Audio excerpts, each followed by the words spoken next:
Carried. Hi, I'm Laura Wolf, GM and CEO of Basin PBS. It gives me great pleasure to welcome you to the Anwar Family Studios.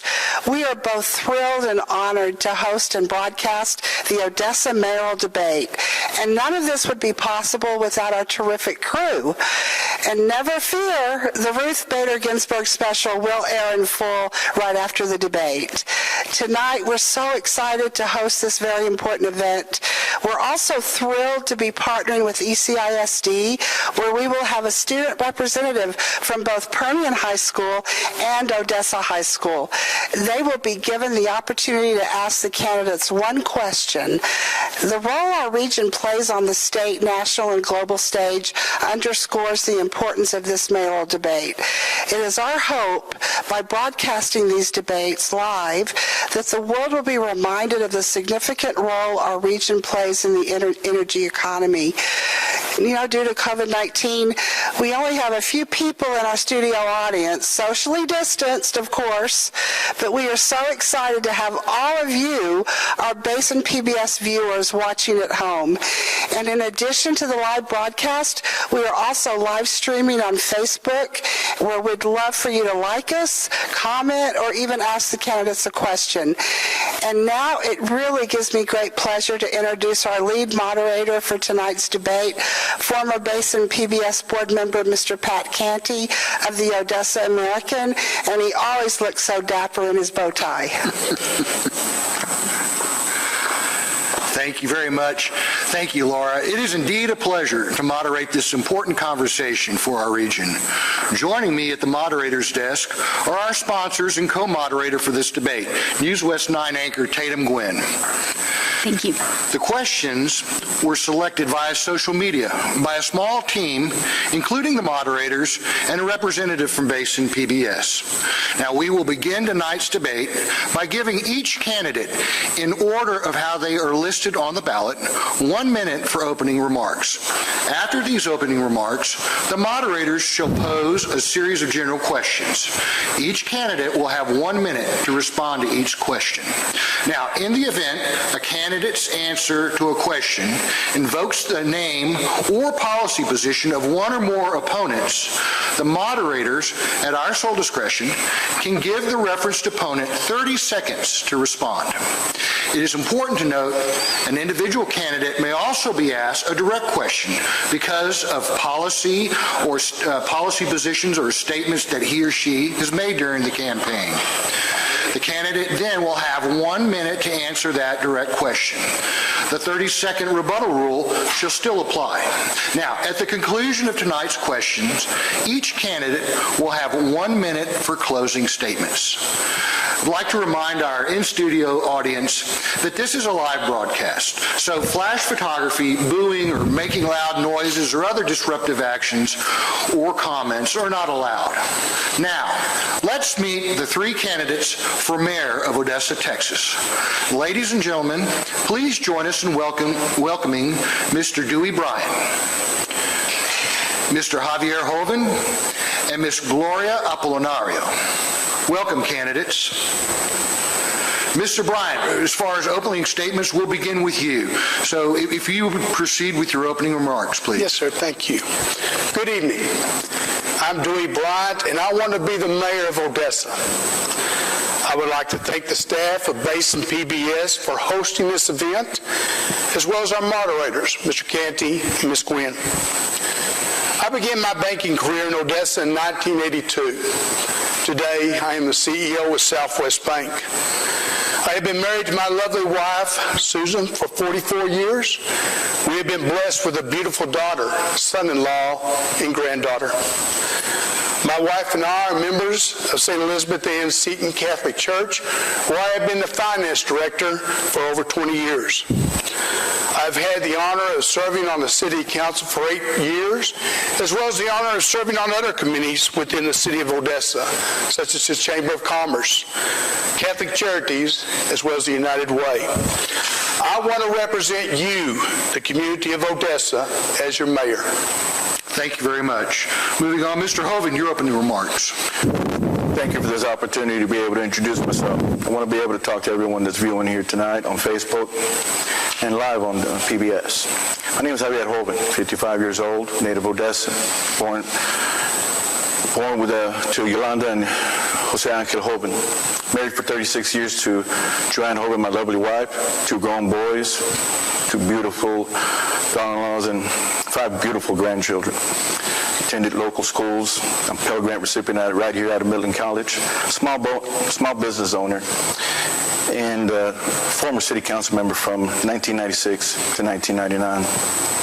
It is a great opportunity to be able to represent the city of Odessa once again as a candidate for mayor. And I strongly urge you to start voting. Early voting starts October 13th to the 30th, and I really appreciate your vote. Thank you. Thank you. Moving on, Ms. Apolinario, your opening remarks. I'm Gloria Apolinario, and I'm running for mayor for the city of Odessa. For the last 14 years, I have served as a public servant, as a district director for the Honorable Tran Lewis, and as regional director for Congressman Mike Canaway. I'm seeking the mayor's position as a continuation of my service to be a voice for the people of Odessa. My experience and exposure to the state and federal agencies and taking care of constituents for the last 14 years allows me to hit the floor running for our community, the city of Odessa. For the mayor's position, I have crafted a business plan for the first 100 days in office. My 10 by 10 points will serve as a report card to the citizens, and it is my plan to give quarterly reports of my progress. Thank you. Thank you. Thank you all. Okay, let's get going. Question number 1. What's going to be the single biggest issue that Odessa will face in coming years, and how will you address it? Mr. Bryant, we'll begin with you. Thank you. I think the biggest issue we have to fulfill is the fact that we're an oil and gas industry. And when COVID-19 is taken care of, we all need to be the epicenter of that oil and gas energy. We need to be ready to run, to hit, and be ready to move forward as a community. And it's going to take all of us working together. It's going to take all of us as a community to work together to find ways, organize task force, take people of passion, all focus to making Odessa the place that it really is. I think this is something that we're all capable of doing, and it's going to be exciting to lead the way as that person to be that one. Thank you. Okay, thank you. Mr. Hoban? Open Texas back up. Open Odessa back up. We can't get oil and gas going if we're not actually 100%. I know this is a very touchy subject, but the reason is that really, who has the confidence of being able to open up? We have a diverse group here that either are masked or unmasked. And I understand that. But as West Texans and as adults, I think that we have the capability to be responsible and be able to determine what is safe in our own personal safety. We can't get the economy going. We can't get the city of Odessa going. We can't get the tax entities going. We're losing money. Businesses are being closed. Businesses are going out of business almost daily. Families are hurting. None of the other things can happen until we get this state opened back up and have this economy rolling, not just here locally, nationwide, but worldwide. Thank you. Thank you. Ms. Apolinario? Small business success is essential for Odessa. During the pandemic and even at this point, there's a lot of small businesses that are hurting. Some of them I don't think will be able to make it to open up like Javier has mentioned. We need to open up because a lot of them are hurting. Small businesses fuels the economy of any area. They pay taxes, they employ people, and because because of this, it just is very essential for the city of Odessa to help the small businesses. When I am mayor, that's the first thing I will be doing is to help them and create some advisory committee that will help them from day to day until they can get on their feet. Thank you. Thank you. So what is your position on tax increases in this current environment? Clearly the city has funding needs, but the taxpayer, the pocketbooks for local taxpayers has also been hugely affected by the COVID-19 outbreak and the oil crash. So how would you go about balancing that need, the need of city funds and possible tax increases with the community's ability to pay? I'm going to go with Mr. Hoven, you first. The oil crash really didn't happen. It was a stoppage of the economy. Worldwide transportation ceased as there's no consumption. Slippery slope. Raising taxes, cutting budgets, difficult. The hard road is looking at budgets and cutting it. When city budgets are put together, we look at positions. We look what we've had the previous year, and then we go and move forward. Oftentimes, city council will not go from department to department. The city staff puts it together and they present it to the city council. And so we have to look at positions. We fund positions. We have to look at people. And what I mean that is that every time there are positions that are being proposed, you have to look at the W-2s. So a hard look at budget cuts probably would have to be looked at before we even think about raising taxes. Thank you. Ms. Apolinario? I think at this point in time, we shouldn't even be thinking of taxes. I know it's part of the process on a yearly basis, but people are hurting all over the place. I mean, some of them probably can't even afford to have food on their table. And so taxes should be the last thing that we should be thinking of at this time. If we need money, I think we should look for other ways to make it happen for all of us. I served on the board of the Salvation Army, and I see people are just lining up. And when I go to West Texas Food Bank, it's not only the poor that are now asking for food, but also families, elderly, and the single moms. So taxes, it should be the farthest, especially for our people, the farthest thing in our mind. Thank you. Thank you. And Mr. Bryant. Thank you. I think the biggest thing that we as citizens of our communities need to realize is that the fact that we have services that must continue. I want to remind everybody that the property taxes collected do not even cover the expenses of the budget of our fire and our police department. We have got to figure out other ways of enhancing our revenue. That revenue can be done through the area of sales tax or motel-hotel tax. Of course, motel-hotel tax is limited as to where it can be used, but enhancing the things that we can do, creating a task force to find out ways of increasing those revenue avenues need to be looked at and need to be looked at quickly. With enhancing revenue for sales tax, things are in place. It's Odessa Arts, our community of a Chamber of Commerce, and other means to continue that portion, enhancing revenue. Thank you. Thank you. Let's talk about quality of life. We know that Odessa is a place that we want people to move to, work in, live in, and stay. So where do you see an opportunity in Odessa to improve quality of life? Ms. Apolinario, we'll start with you. Can you ask the question to improve? Ask the question again. Where do you see an opportunity in Odessa to improve quality of life? There are so many ways to improve in the quality of life, and we should start with our people. If we help them in so many ways, in employments and education and everything else, it's like a chain. If you start from the people, it will all get up and have a good quality of life. If we help the people, then it will be a continuing chain of having a good quality of life. Thank you. Thank you. Mr. Bryant? I think one of the first things that we as a community need to do is come together as a community and move forward as a community, all striving for the same thing. When you do the striving for the same thing, you're going to develop relationships with each other, and the quality of life will be enhanced. I think we have numerous avenues of increasing our quality of life also. We have so many different functions within our city, with the Odessa Arts, with the Wagner Noel Performing Arts Center, what soon will be the Ector Theater when it opens. These things, as well as the Convention Center that one of these days will be open, that will enhance our community, and that will enhance our quality of life. Thank you. That's the question again. The question, where do you see an opportunity in Odessa to improve quality of life? By investing into our community and the people within that community, investing in quality roads.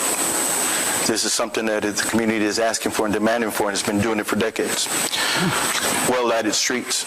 People have often talked about how they're driving constantly down with some of our main thoroughfares, and the lights are always off, which creates insecurity and feel unsafe. That's definitely two areas immediately that has to be done. The one that we strive for is a bountiful amount of potable water, drinking water. It's always going to be a challenge because of our area and the demands, and also the location and strategically how far it is to be able to bring it, and it's costly. And then rebuild the water and sewer. We have a very aging infrastructure that when I was on city council, we started to work at it. We've diverted from those at times and spent monies on questionable projects.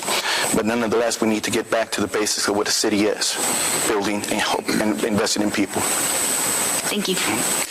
And now we have the opportunity to hear from one of our students from Odessa High School. They have a question for our candidates, and I'd like to welcome Sejo Yadala. Sejo? What ideas do you have that will make Odessa a more desirable place for young professionals? We'll start with the answers, starting with Mr. Bryan. I think one of the things that is going to be exciting as we continue to grow in Odessa is UTPB. UTPB is a nucleus of our city, and we're incorporating young people to come in and attend this area. Chamber has been very active in the formation of the young professionals, which is a great group to be involved in. We also need to involve our young people in our government. We need to form small task forces that include these young people to be focused on needs within our city and help come up with these ideas and help come up with the things that we can do to make things accomplished in our city and also involve them. Opportunities are there. The nucleus is there for our young people of Odessa. Thank you. Thank you. Mr. Hoven? Investing in education and opportunities for our young people that are born and raised here. It's always going to be a very difficult process to be able to recruit. It always has been, and it'll continue in the future. But if we invest and try to start investing in training and educating those individuals and those students as they're coming out of high school and into college and expanding those opportunities here, most kids will want to go off to the bigger city. But if we are able to expand opportunities within our higher learning and be able to retain a higher percentage of those professionals to be able to invest in our local economy, our industries, and our city. And I think that this is something we really, really have lacked in the past. And I think that's something that we need to go forward, and we can only do that with cooperation of the other local government agencies, and we can only do that by having a strong, continual dialogue. And that's something I plan to work on from day one. Thank you. Mr. Apolinario. Excellence in education and supporting the teachers and educational leaders. We have three educational institutions here that are really one of the best: UTPB, Odessa College, and Texas Tech. If we invest in our children to go to those schools and support them, we will have more quality in way of life. And also in healthcare, we have a lot of doctors that are here, and we should be able to help promote them so that we will support them locally and our community will support them. And so highest quality in healthcare is one of the best that we have in Odessa. And one of the things too is like we should always open our small businesses. We should be able to give them the opportunity to do good business with us. Thank you. Thank you. How do you plan to back the police department and their officers, especially given the current climate against them right now? We'll start with Mr. Hoven. Allowing the police to be the police, allowing the Chief Kirky to be Chief Kirky. It's not only the men and women in blue behind that badge, but it's also municipal court. It's also the support staff, from the clerk to the bailiff to all the administration. One of the things is that we have to come together within the staff inside the city, and that's something that I oftentimes, when you see morale in the staff, it is because of an internal problem, and so it's something that we really need to strive for. Now, that's probably going beyond the role of a mayor and city council, but we set an example to be able to have and promote an atmosphere where city staff and citizens have confidence in the leadership, and that problems arise, that those on top are there to listen. Thank you. Ms. Apolinario? At this point in time, I can see that the community is really working with the police department and even the sheriff, and everything that they do, they support them with lunches and everything else.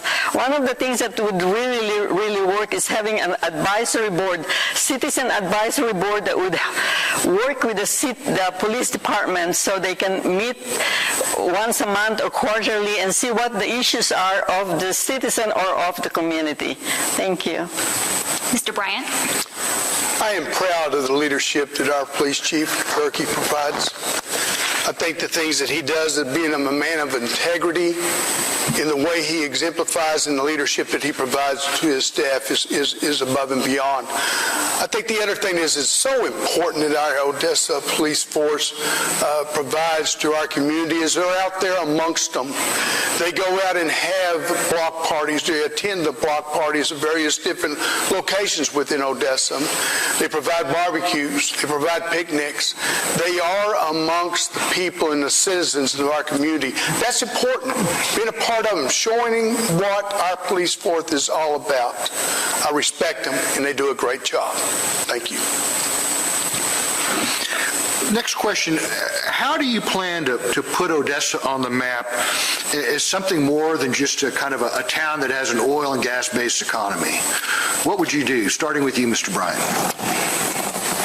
I think the first thing that we need to be is be heard.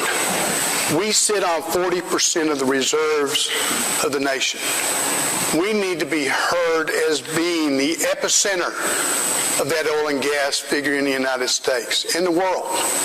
We need to be that example. We need to show what it is for the hardworking people that we have. But more than anything, we need to be heard. We need to be heard at the state level, and we need to be heard at the national level. We are important. It's an important part of what we provide with the safety that we provide with knowing that we have 40% of the world oil and gas reserve. We just need to be heard and respected. Thank you. Mr. Hoven. We're already on the map. We've been on the map, the worldwide map. One of the things that we need to be able to learn as Odessans, West Texans, and we need to be proud of who we are and where we're at and what we are. It's nothing to apologize. We don't have the scenery, but the thing is that we have people. And for as long as I've grown up here, lived here, been educated, I've seen the investment of the locals back into me. And I'm proud to be a West Texan. I've traveled this country. And when I interact with locals throughout this country, they say, Odessa, Texas. 30 years ago, that was unheard of. We've been on the map for sports, been on the map for oil, been on the map even for the worst tragedy that was unimaginable. But But the thing is, what we were proud is we came together as a community, and we came out stronger than we ever did before. And that's what I'm proud about each and every one of you, and it's up to you to keep that going. Thank you. Ms. Apolinario. It's the people of Odessa are the ones that put us in the map.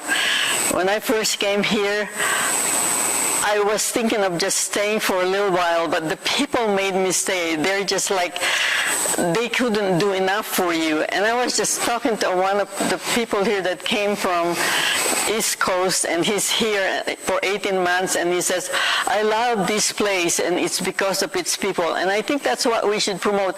We are a very friendly town and a very friendly community.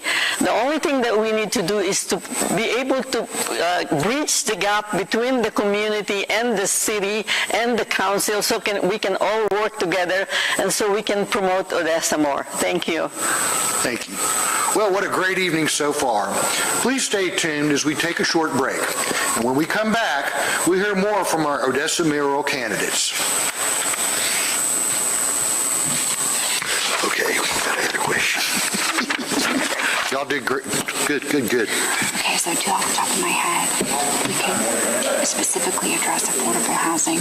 We've got skyrocketing rent prices, home prices are at a premium. Okay. What can you do? What are Okay. your ideas to bring to the table, too? So, do you want me to ask that right off the bat? Put in. Oh man. It's still a spring chicken. Okay, good. All right. So you want to? I'm right behind you. So I start off, right? So you want me to say, you want me to ask affordable housing question? Okay, and say, Rent and it's obviously an issue.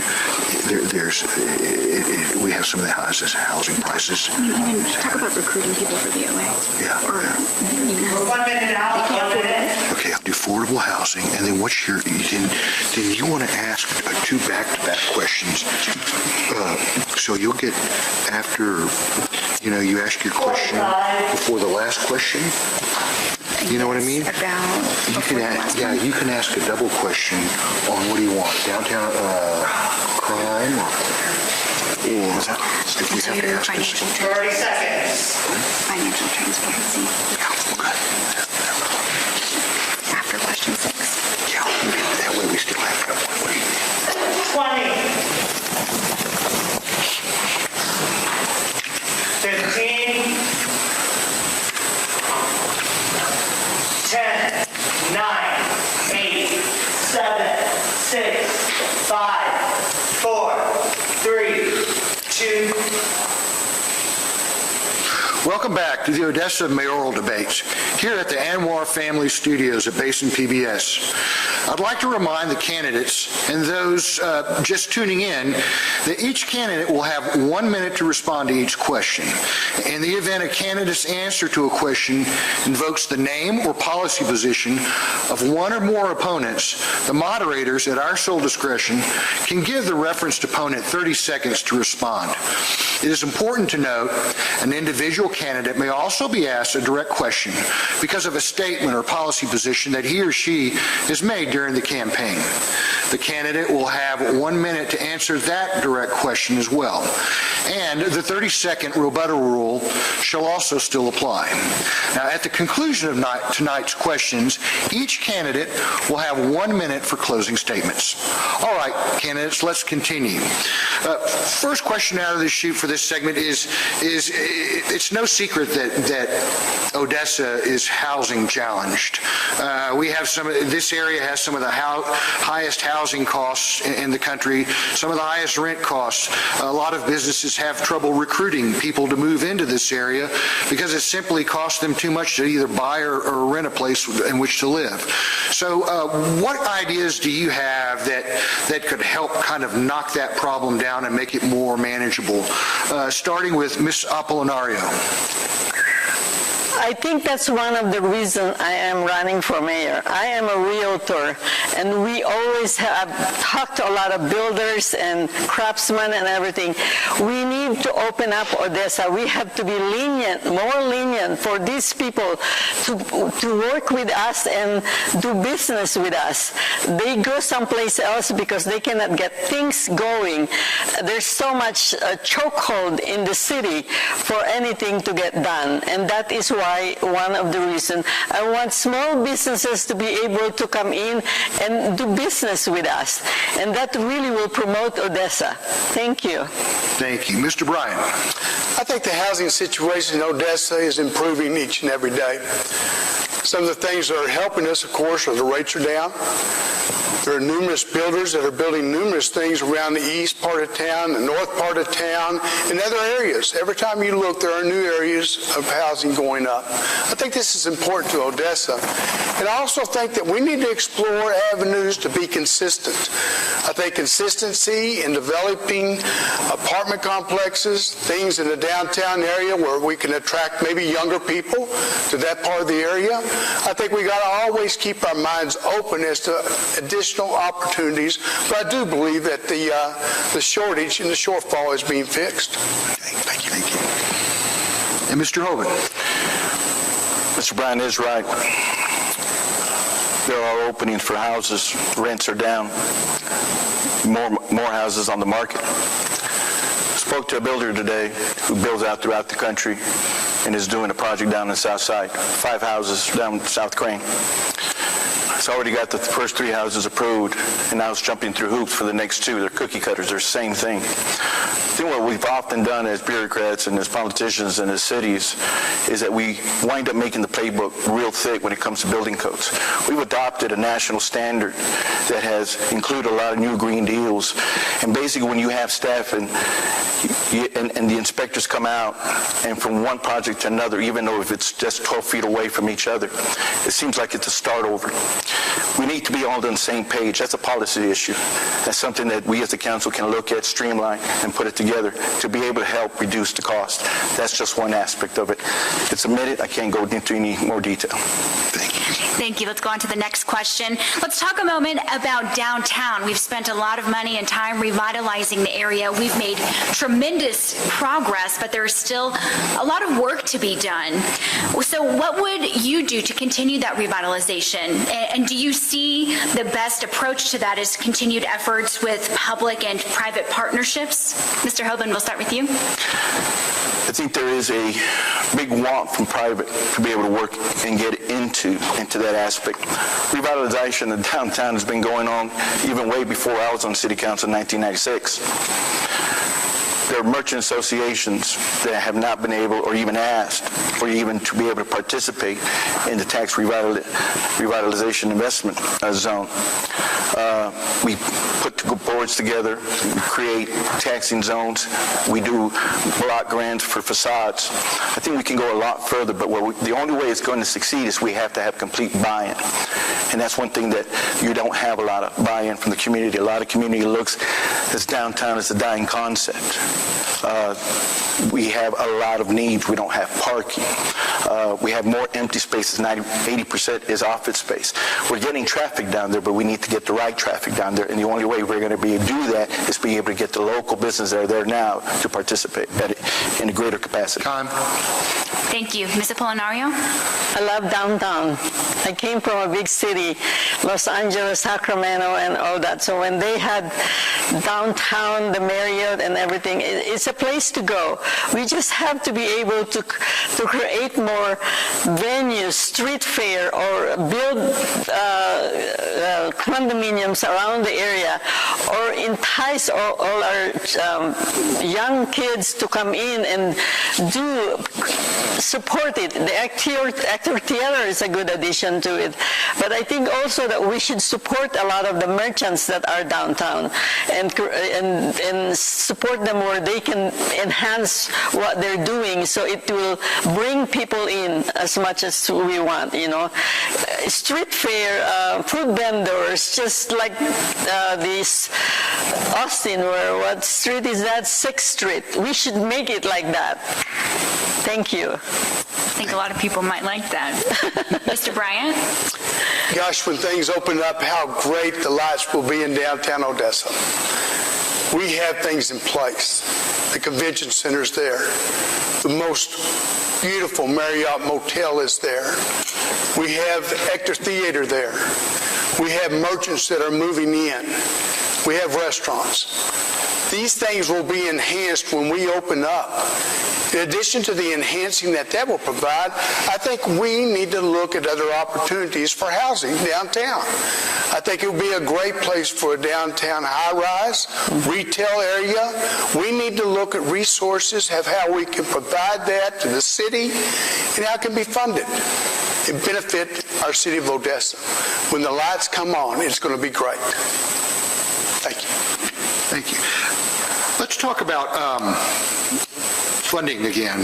Last year, I believe the City Council approved upwards of $93 million in certificates of obligation to fund all, an array of projects and needs. I remember at the time there was some criticisms by members of the public that say, well, you're issuing something like that. Maybe the voter ought to have a say in that.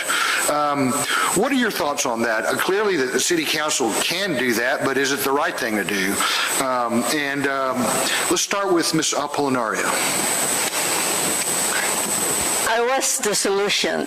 I work with the poor, so any increase in taxes really hurts the poor. I mean, we only think of us, but there are some people that could hardly make it. Like I said, I work for the Salvation Army, and I see people lining up, and I deal with my job with Congressman Conaway with elderly who only make $780. So if we increase $8 in their budget, they could hardly make it. And that's just the fact of life. Now, if we think of us, we're okay with it, but we don't think of the people that are hurting when we raise taxes. Before I raise taxes, I'll go do everything else and see where I can get funding for whatever we need. And we should be transparent. We should tell the people, we should let the people know that we're doing it. Thank you. Thank you. Mr. Bryan. As a city councilman, I think it's important for the public to know that we do an awful lot of study. We have a very professional staff within the city that provides us cost breakdown, the needs associated with our city. We have numerous projects that we look for outside help to also provide the costs, the needs. We spend a lot of time being educated on the city council of what we have within our city. These things don't come easy. These things are needs that need to be addressed immediately. We have infrastructure problems. We have the need because of growth of new fire stations. The city council takes all of those information into play. We spend a lot of time being educated on various foundations that have been brought to us. We pray about it. And we make that decision for the best part that we feel like for our city of Odessa. Thank you. Thank you. Mr. Hoven. Please examine that. Certificates of obligation, what are they? State legislature allowed for cities to issue those certificates of obligation under two criteria. I'm going to paraphrase it. Emergency, natural disaster, in response to hurricanes that hit the Gulf Coast, where basically infrastructure was destroyed. Neither of those two scenarios existed early in the year 2019 when the City Council issued those $93 million. We agreed with the items that the council wanted to finance as a community. We simply asked, allow us as a community to vote the debt in. That way we could ensure that these projects would commence and be completed. We're still waiting for some of those projects. So yes, I think it's essential for the citizens to be in the forefront when issuing debt. Despite of the low turnout, it is essential that the voters be included in that debt process. Thank you. We now have an opportunity to hear from another one of our students. We're so thankful for that partnership with ECISD. We have a student from Permian High School. This is James Keith with his question. What areas of infrastructure can we expect to see the most improvement in? Thank you, James. We'll start with Mr. Bryant. I think one of the biggest things that we need as far as an infrastructure improvement are our roads. And you're beginning to see that improvement. You've seen it on University, and you're beginning to see it on Dixie. Those are going to be very, very visible as time continues on. The other things that you're going to see as far as the infrastructure are the things associated with our aging water lines and sewer lines.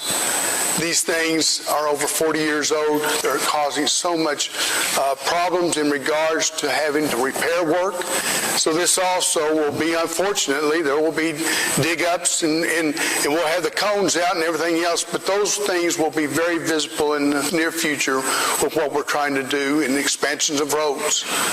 You continue to see that. The expansion of Dawn from Yukon off, the things that are happening on the loop with the new lights. These things are the infrastructure things that you're beginning to see a lot of. Thank you. Thank you. Mr. Hoven. We're seeing improvement. And the definition of improvement is up to each individual out in Odessa is trying to get from east to west, north to south, south to north. Virtually impossible. We're seeing construction on our major thoroughfares, but we're a generation behind.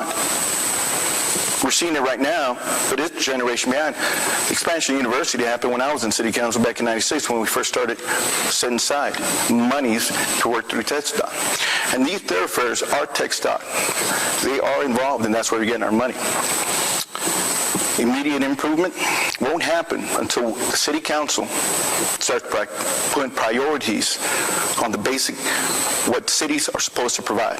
That's the business we need to get back into. We need to get back into the city business, providing quality water, quality infrastructure, quality roads, adequate lighting, so the citizens can feel safe and be proud of this city once again. Thank you. Mr. Polinario?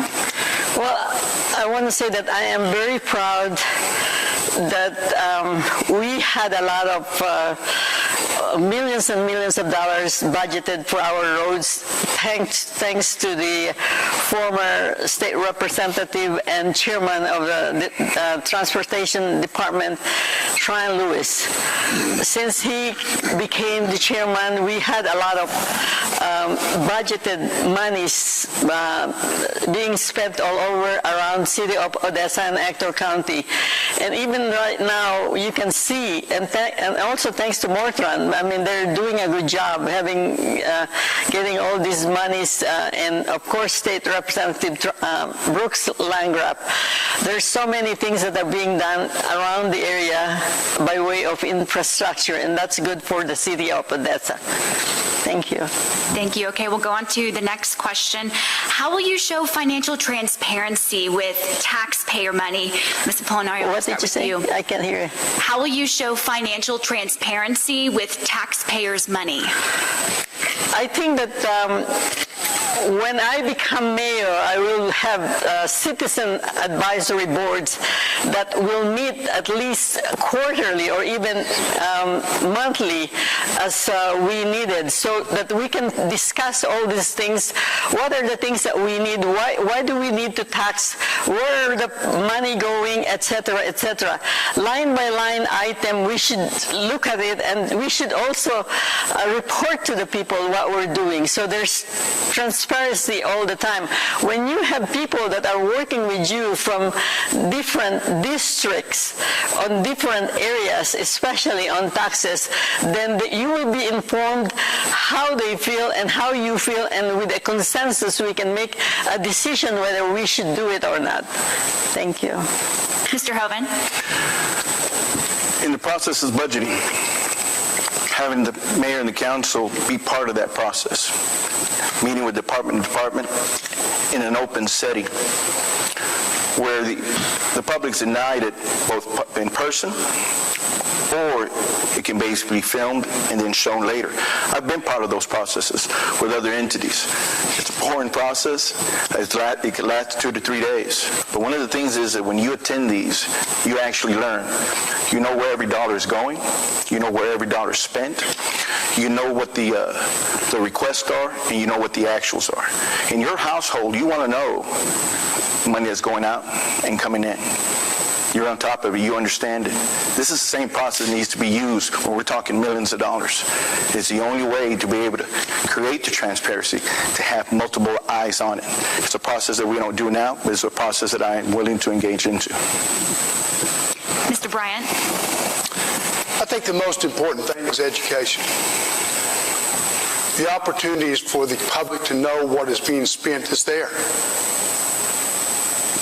We have meetings people can attend. There you will hear what's going in and out. I think the other important thing is as I mentioned earlier in my statement, that people need to understand that the property taxes that are collected from the city of Odessa, the total property taxes collected, are not sufficient enough to even cover the police budget and the fire budget. These are educational things that people need to know. They need to know that the property taxes that we are collecting, 18% are exempt to exemptions of over 65, homestead exemption, veterans, those type of avenues. What we need to understand is where the revenue resources are available, and we need to explore additional revenue sources and enhancing them. What do you want people to say about Odessa at the end of your term? Starting with you, Mr. Hoven. I don't know about Odessa. Can't control that narrative. But I want to leave the impression, whether it's 4 years or 8 years, I want people to be able to have confidence that I was the type of representative that was open, transparent, accountable, and was always there. And what I mean by that I was present to make the hard decisions, whether we needed to cut the budget, and if we posed with a tax increase, I wanted you to know that I went from the process from point A to point B. I wanted you to know that how we got there, not just myself. But most of all, this was inclusive, that you are a part of the entire process. That's very important for our community as a whole. Thank you. Thank you. Ms. Apolinario. I want people to know that Odessa has so many things to offer. We have a very prime Odessa College, UTPB, and Texas Tech. We also have two good hospitals, Medical Center Hospital and also Odessa Regional Hospital. And the people are really the core of these whole things. People are very happy because they have jobs, except for now because of the oil, but in the general scheme of things, we have everything in Odessa because we produce oil and we have jobs to offer, and we have people that works in hospitals and different areas that support their family. Odessa is a very nice place, and I've been here 17 years, and I believe in big cities. Thank you. Thank you. Education is really kind of become front and center in not only Odessa, but the rest of the Permian Basin. In Odessa, you have the entities like the Education Partnership and the Education Foundation joining with the school district and the colleges to try to kind of improve the educational landscape. What do you see as the role that the city can play in that kind of collaborative effort to kind of raise the bar with academics and school performance and student performance and success here? Starting with you, Mr. Bryant. I think one of the most important things that we need to remember is that we are a community. We're all trying to strive in the various different areas that are important to us. Those important areas do include education. I think we as a city can provide numerous resources of things to help in various things that will be a part and a help of education. But I think the most important part of it all is to communicate together, to all of us know the needs, and all of us working as a one group striving to improve that need. I think that's the most most important. I think we need to communicate about what is needed and where the resources may be available. I think we find out when we work as a team and we work as a community, we find out that together we can make those things happen. Regardless of what role they may be, working together we can make it happen, and the city can be a big part of that. Thank you. Ms. Apolinario. I think that we should let the children involved in our schools, Odessa College and UTPB, we should give them an opportunity to go into this institution so they're aware that they are there. I think the problem, the challenges is that you don't know until you get to high school that we have all these things that we should be proud of. Texas Tech, like I said, Odessa College, and UTPB. If we make all our children from grade school to high school, the opportunities that they will have if by seeing all these opportunities, then there's going to be a collaborative effort. Thank you. And finally, Mr. Hoven. To enhance the education, one of the things we have to support are institutions, especially the taxing institutions. By one, we have to be able to rein in and control the abatements that we put out. Understand that a lot of times that ECISD doesn't have to participate, but one of the things is that we have to be able to communication that they're not feel that we're constantly doing that. It is a tool for economic development that we use to be able to attract, but it is also a double-edged sword because it also is to be able to take it away. One of the things that we have to also do with the education is that we've gotten away from one of the primary things, and that is building trades. We're at the mercy of our educational institutions as a city. Our hands are tied. Basically, we're in the support role. And so the important thing is to be there, listen, and to be able to be supportive of those institutions when they come calling and they're asking for that support. And we have to be able to answer the call when they do. Thank you. Okay, this will be our final question. One of the things that we kept hearing time and again from our viewers to ask you all is they kept bringing up small businesses. And how will you help them, or what are your ideas to help our small businesses get back on their feet? They all have been hit with just, 1-2 punch almost with COVID-19 pandemic and the oil crash. What are your ideas to help them get back on their feet outside of the support that's already being provided by the Development Corporation? Mr. Bryant, we'll start with you. I think one of the things that we're going to have to look at is this is a national problem. This isn't just a local problem. This is a national problem for all small businesses. We need to figure out some way of being able to provide resources to them to help them get started. There have been avenues that have been incorporated from our local situation with the city. We've also had things that on the national level that are available. I think it's also an educational process too. I think it is various different things of how do we learn new operational skills, new opportunities of income skills that to maybe change the way of our normal day-to-day habits. We've got to be a listener. We've got to be a communicator. We've got to hear the situations and collectively see if we can come up with the answers for all of us. Thank you. Mr. Hoven? It goes back to in the opening. Open Texas back up. We keep hearing about an oil crash. There's no oil crash. We have a lack of consumption. Built up reserves. We've got to get the world going again. We got to get planes flying again. We got to get ships sailing again. We got to get people to travel again. Get that consumption up. Then we're going to go back out there and start producing and bring our productions back up. Simple economics. It's not difficult. COVID is going to be with us forever. It's not going to go away next year. It's not going to go away with the vaccine. But one of the biggest things that we do as a community is that we have to have the confidence that we have to get back and bring the world back to normal. And that's the only way we're going to help not only small business, but big businesses.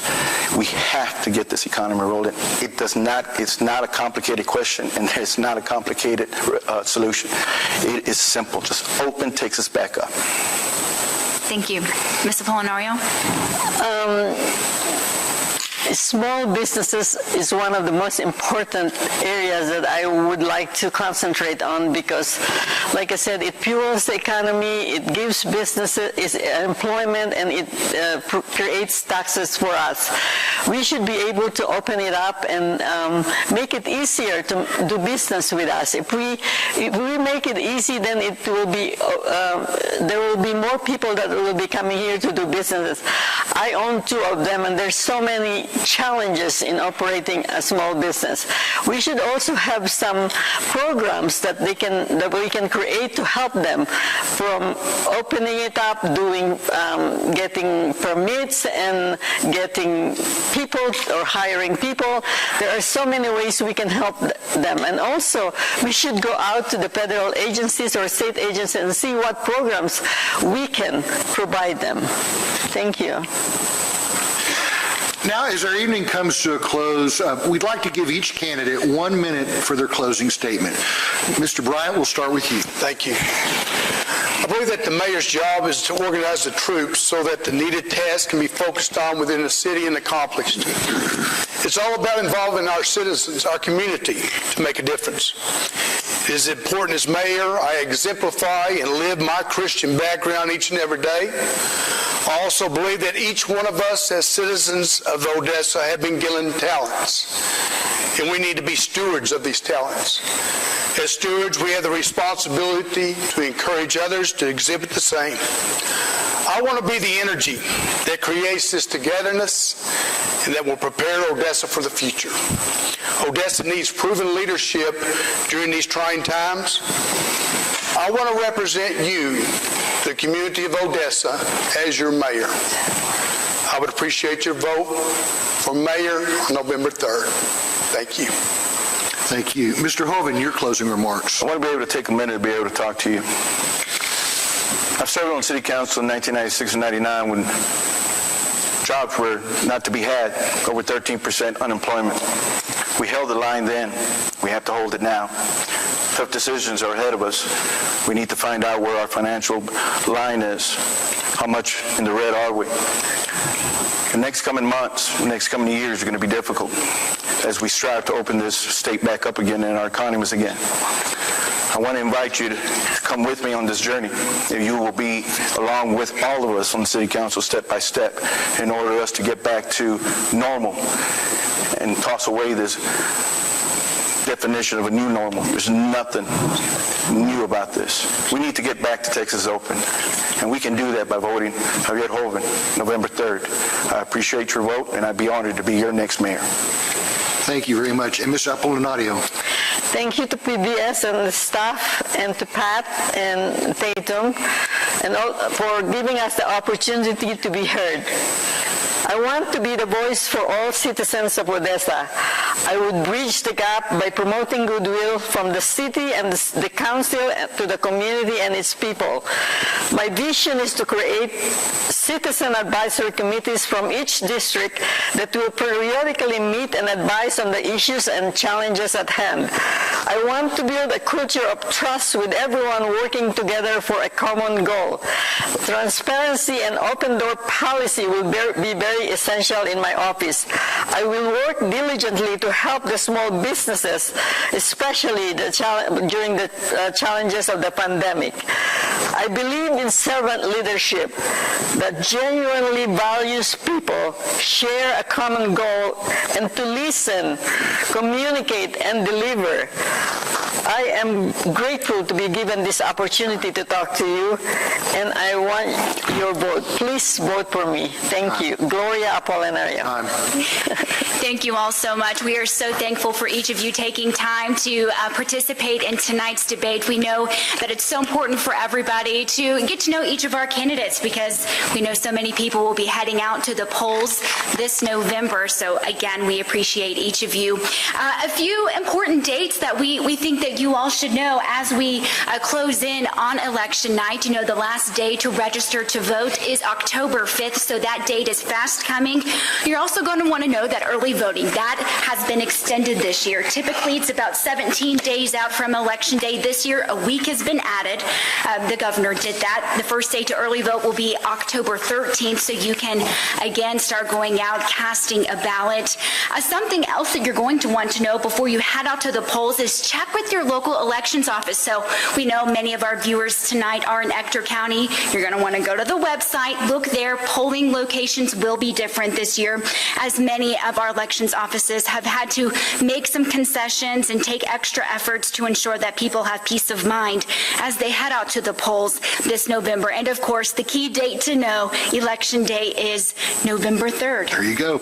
Great points. Thanks for bringing them up. With that, we conclude tonight's debate and remind you to stay tuned for our program, RBG, Her Legacy and the Court's Future, a PBS NewsHour. And join us on October 8th for a live broadcast of the MISD School Board debate and on October 12th for the 11th Congressional District debate. Make sure to perform your civic duty and vote. I'm Pat Canty, and on behalf of Basin PBS, our talented staff and volunteers, and my co-moderator, Tatum Gwynn, and our sponsors, News West 9, thank you very much and good night.